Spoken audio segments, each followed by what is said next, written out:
Il intègre des Rwandais dans son gouvernement. Et même son chef de cabinet, James Kabarebe, est rwandais. Certains hauts postes de l'armée sont également occupés par des Rwandais. Mais très vite, les soldats rwandais qui ont porté Kabila au pouvoir deviennent un véritable problème. Ils font ce qu'ils veulent au Congo. Ils violent des femmes, s'approprient les biens des Congolais en plein Kinshasa, la capitale. À l'est, ils s'accaparent des terres et des mines, pillent des minerais qu'ils envoient ensuite dans leur pays d'origine.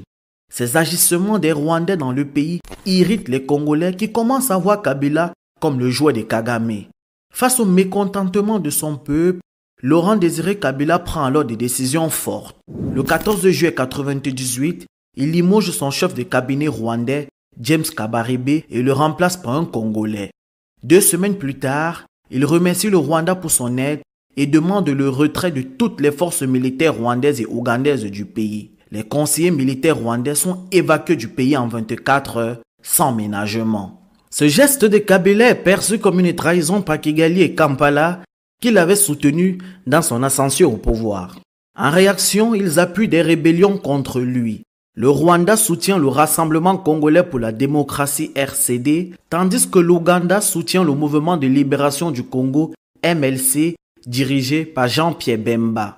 Ces rebelles prennent rapidement le contrôle de l'est et du nord du pays et menacent même d'envahir Kinshasa, la capitale. Face à cette menace d'invasion de la capitale, Laurent Désiré Kabila fait appel à des alliés africains.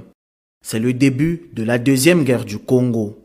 D'un côté, l'Angola, le Zimbabwe, la Namibie, le Soudan et le Tchad interviennent pour défendre le régime de Kabila. De l'autre, les rebelles du RCD et du MLC sont soutenus par le Rwanda, l'Ouganda et même le Burundi. En plus de financer et d'armer les rebelles, le Rwanda et l'Ouganda envoient également leurs propres soldats sur le terrain. Le Congo devient alors un véritable champ de bataille où s'affrontent des armées étrangères et des dizaines de groupes armés. Profitant du chaos, les armées rwandaises et ougandaises pillent abondamment les ressources naturelles du pays. Bien que ces deux nations soient alliées, elles finissent par s'affronter en 1999 à Kisangani pour le contrôle des mines de diamants. Au Congo, le Rwanda pille l'or, le diamant, l'étain, le cuivre, le cobalt et le coltan, un minerai essentiel dans la fabrication des téléphones et ordinateurs. Pourtant, le Rwanda ne possède pas d'industrie électronique. Il revend alors ses matières premières à d'autres pays, ce qui nous ramène à un acteur incontournable du conflit, les États-Unis.